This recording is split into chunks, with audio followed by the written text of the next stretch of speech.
Yeah, I always been a winner. I always been on the grind. Like money on my mind, gotta hustle overtime, yeah, all the time.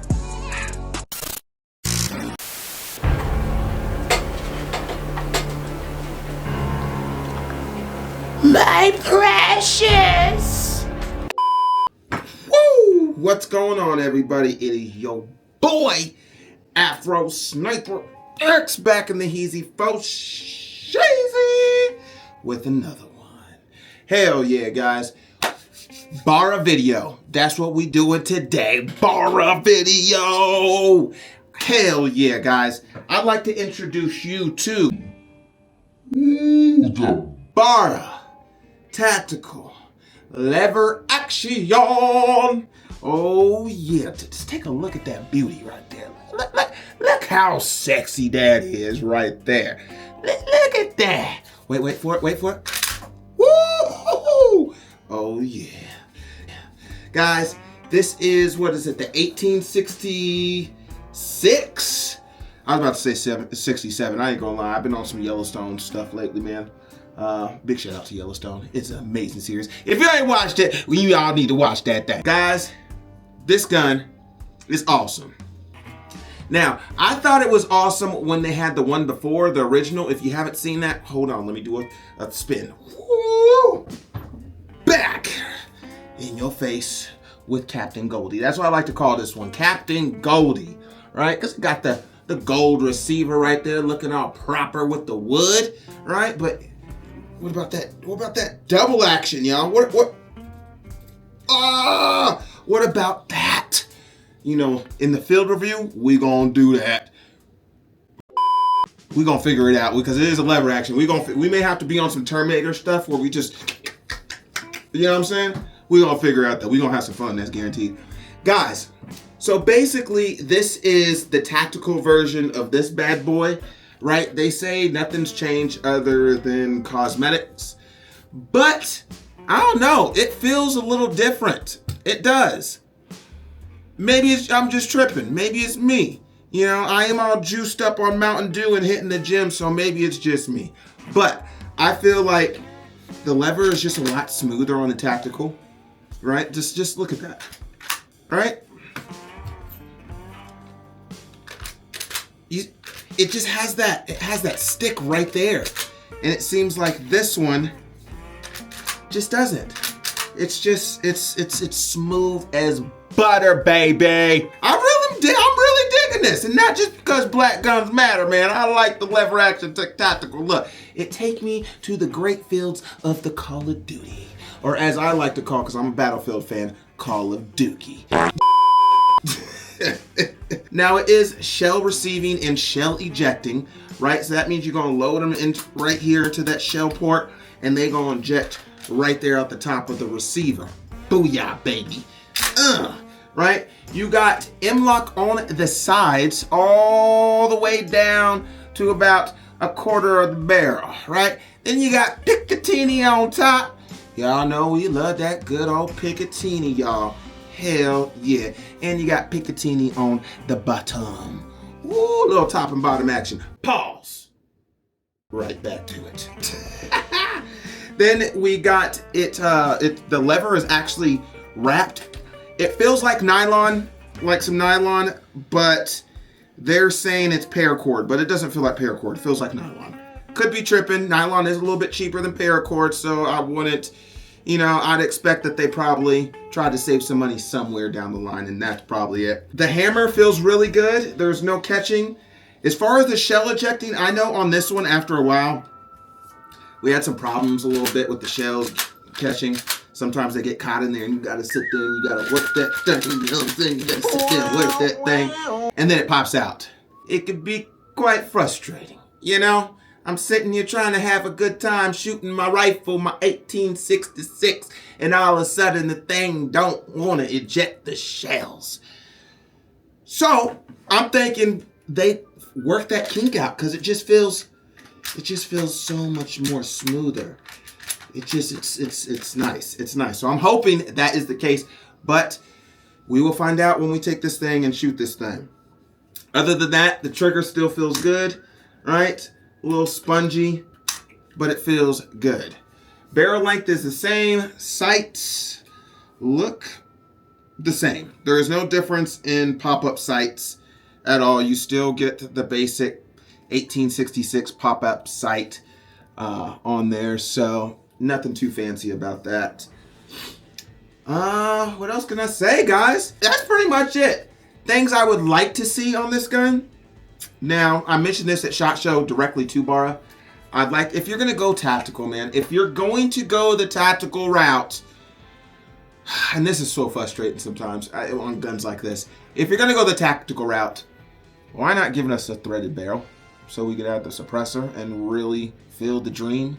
You know what I mean? I'm so sick of companies doing that. And this is nothing, no beef with BARRA at all. I love them over there. I'm good friends with them. But this is straight consumer to company. That's how I'm looking at it. Everything else is off the table. That is freaking frustrating. You give us all the tactical stuff, all the M-LOK stuff, but we don't get the threaded barrel, the threaded muzzle. I want to put a Donnie FL on there, or, you know, some kind of suppressor. I don't know. Maybe I want to throw a Fox Gemtech off there from the airsoft community. I have no idea, you know. Just a little frustrating, man. A little frustrating. And then on top of that, you would think, because it's a tactical gun, that they would give us some kind of fiber optics. It goes good with the tactical look. It does. It's not required, but it's definitely appreciated and accepted. Maybe a little bit of texture on the grip right here would have been nice. That would have been cool if we're doing the tactical look. Like I said, sell the dream. And I think that would be it. That one right there would really make me crazy happy. I think just throwing the threaded muzzle on there would be awesome. For real. Then you could actually dress this up to like your favorite video games if that's what you're into. And I think that would, like I said, would be cool. When I shot the gun in this configuration, it seemed to be accurate. Like I said, especially when I first unboxed it, it seemed to be accurate, having no issues. One thing I will say, watch out. When you first get this gun, it comes in some styrofoam. So, and these are things I feel like other YouTubers just aren't going to mention because they think it's unnecessary. So, I'm different. I'm him. There'll be some styrofoam that gets caught in here, in the upper receiver. And it could be problemless. You know what I mean? Nothing could happen. But in my mind, I'm like, man, what if it gets caught in there somehow? We are dealing with air guns, and sometimes the smallest thing will cause the biggest freaking problem. And it is frustrating. And back to what I was saying, guys, earlier. We're having fun here today, man. We're having fun here. Back to what I was saying earlier about tactical guns. You know who else does that, man? Crossman kind of learned their lesson. Crossman was doing the tactical thing and then said, you know, let's make the threaded muzzles so we could just fully do it. So praise to Crossman. But a lot of the other companies that do replicas just miss out on those opportunities. And like I said, I feel that is a really big point to talk about when it comes to these types of guns. Companies, if you're listening there, don't half-ass shit. That's literally in like my outro of the video. Don't half-ass shit. If you're going to go the tactical route, give us the full tactical route. I mean, how much could it have really cost you guys to give us a threaded muzzle? That's all I'm saying. Other than that, I mean, the gun looks freaking great. I think it's awesome. It feels amazing. It actually feels 10 times better than holding this. Don't get me wrong. Nostalgic purposes, right? But it feels good to have just that little extra grip.